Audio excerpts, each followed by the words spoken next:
كنافة كنافة. طبعا الكنافة الجميلة بشكلها كده، الكورنيهات بتتباع غالية وكلنا بنحبها والأطفال بيدمنوها. طبعا أنا هعملها لك في البيت من أقل من يعني حوالي نص كيلو كنافة. عملت لك كمية كبيرة من الكورنيهات بالشكل ده وشوية كريم شانتيه كده يا جماله. طبعا عشان تعرفوا الطريقة، تتابعوا الفيديو كله. وحبايبي اللي لسه بيشوفوا القناة لأول مرة، ياريت تشتركوا في القناة وما تنسوش تفعلوا زر الجرس عشان يوصلكوا كل جديد من وصفاتي، واللايك الجميل منكم طبعا اللي بيرفع الفيديو على اليوتيوب. يلا بينا نشوف الطريقة. اللهم صل وسلم وبارك على سيدنا محمد وعلى آله وصحبه وسلم. أهلا بيكم حبايبي، عاملين إيه؟ يا رب تكونوا بخير وصحة وعافية. طبعا قدامنا اهو كنافة جميلة جدا، وعندي مية. كنافة ومية هتركب ازاي دي؟ الكنافة طبعا هعملها كنافة بس بطريقة جميلة، كنافة الكورنيهات. ادي الكورنيهات بتتباع بره. دي طبعا ممكن تعملي الكورنيهات عالية خالص، تبقى زي القرطاس كده بتاع الايس كريم، وتحشيها اي حشوة عندك، وممكن تعمليها صغيرة. انا النهاردة بقى هستخدم الكورنيهات ديت في عمل الكنافة. طبعا مش هتحطي الكورنيهات كلها وتعمليها بيها، لا، هتعملي الكورنيهات وتطلعيها بره الكورنيه وتكرري العملية دي لغاية ما تخلصي. هتجيبي الأول الكنافة كده، ادي الشعر بتاع الكنافة اهو. ممكن تجيبي من اللي هي الكنافة تكون كنافة طرح، بس انا طبعا عشان جبت كمية صغيرة فانا جايباها كده اهو. هبدأ بقى ان انا ايه، بصوا، بحبكها كده في الحتة دي اهو، واسحب واحبكها.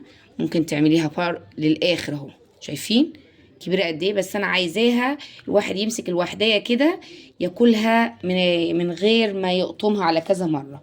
فانا هعملها صغيرة، اقطع كده بالشكل ده. طبعا هي مشرشبة. طب هتثبت ازاي؟ هجيب المية كده بايدي واعمل، ابدأ بقى ان انا امشي عليها بالمية كده بحيث ان هي، واضغط كده بحيث ان هي ايه، تثبت وتلزق في بعضيها وتتساوى. كنهات على فكرة دي بتتباع جاهزة، بس تتباع جاهزة النص تقريبا ب50 أو أكتر على حسب المكان أهو. بقيت كده هبدأ بقى إن أنا أعمل إيه، أحرك الكورنيه يمين وشمال كده شوية صغيرين، وبعد كده أطلعه بالشكل ده. أعمل واحدة تاني معاكم. هعمل كده أحبكها من تحت عشان ما تفكش، وهبدأ إن أنا ألف بالشكل ده. تمام وكده لغايه الطول او الحجم اللي انا عايزاه، وبعد كده اقص الكنافه. انا بقصها بايديا سهله، عايزه تعمليها بمقص مفيش مشاكل. والميه، وهبدا ايه ان انا اضغط واخد الميه كده اهو، شايفين اهو بالشكل ده. طبعا بتتساوى جدا، وهبدا احرك يمين وشمال يمين وشمال تسلك على طول. شايفين الشكل اهو. اعمل هنا اوريكم بقى لما ايه، لما انا رصيتها. وطبعا ممكن تقلوها، ممكن تحطوها في الفرن اهو بالشكل ده.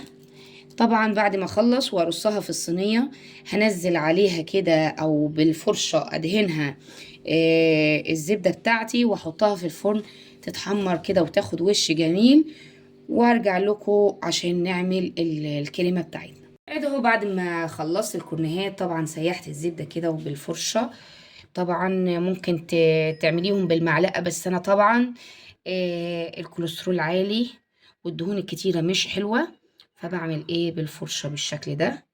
هدهنهم كويس طبعا، وبعد كده يدخلوا الفرن من الجوانب كمان. يدخلوا الفرن كده على درجة حرارة 180 على الرف الوسطاني لغاية ما ياخدوا وش من تحت ومن فوق. وارجع لكم. طبعا السيرب لازم يكون تقيل عشان الكنافة بتاعتي تبقى كريسبي اهو. السيرب طبعا كوبايتين من كوبايتين من السكر، عليهم كوباية ونص من المية، ونص ليمون، عصير نص ليمونة، ورقة فانيليا، وعلى البوتاجاز كده يغلوا حوالي 10 دقايق، ويبقى السيرب بتاعنا ايه، جاهز، اللي هو الشربات يعني. هنهم كلهم، هدخلهم الفرن، ولما يطلعوا طبعا هنزلهم في السيرب واحدة واحدة، والكريمة نعملها ونحشيها مع بعض. وادي الكورنيهات بتاعتنا اهي، شايفين استوت وبقت جامده جدا. هنحطها على طول وهي سخنه في السيرب بتاعي. سامعين الصوت بتطش كده؟ لازم يكون السيرب سخن السيرب سخن والحاجه بارده، يا اما العكس. طبعا هنا العكس، السيرب بارد والكورنيهات سخنه اهي بالشكل ده. طبعا هشيلها واعمل ايه واحطها اهو بالشكل ده. هصفيها طبعا كويس جدا واحطها في صينيه، احطها في طبق لغايه ما تبرد. وبعد كده هعمل ايه، هحشيها الكريمه بتاعتنا كده بالشكل ده. اصفيها من السيرب عشان ينزل اي حاجه زياده تنزل منها. انزل بالباقي. وطبعا هعمل الكريمه بتاعتي. طبعا الكريمه لازم عشان الخفق يبقى كويس في الكريمه، لازم الكريمه تبقى الميه بتاعتها او اللبن اللي هتعملي بيه متلج. طبعا انا بحب استخدم كريم شانتيه المتحده، ده كريم خام، كريم شانتيه خام بيبقى جميل جدا جدا وبيقطع معاكي كميه حلوه. يا دوب بس تطحني شويه سكر بودر وتحطيها عليه وتضربيه على طول. هستنى طبعا لغايه ما الكورنيهات بتاعتي تبرد وارجع لكم عشان نحشي الكريمه. ادي الكريمه اللي احنا عملناها، قوامها احنا عايزينه كده. وادي الكنافه الكورنيهات. هنبدا بقى نعمل ايه، يا اما بمعلقه صغيره زي ما انا ماسكه كده وهنحشي، يا اما كده اهو بالايه بالكورنيهايه واحده واحده واعملها بالشكل ده وانزلها، يا اما عندي في الفارماسي يا اما في جوز الهند عندي اهو. اعمل معاكم واحده كمان جوز هند اهو، ننزل كده بحيث ان هي ايه تبقى محشيه. طبعا الكورنيهات بتبقى خفيفه على قلب كده ايه الاطفال، وتبقى حلوه جدا. لو انت مش عايزه تعملي بالشكل اللي انا بعمله دوت، تعملي ايه، تعملي بالمعلقه الصغيره زي ما قلت لكم. بس انا شايفه ان الطريقه دي سهله جدا. هخلص وارجع لكم.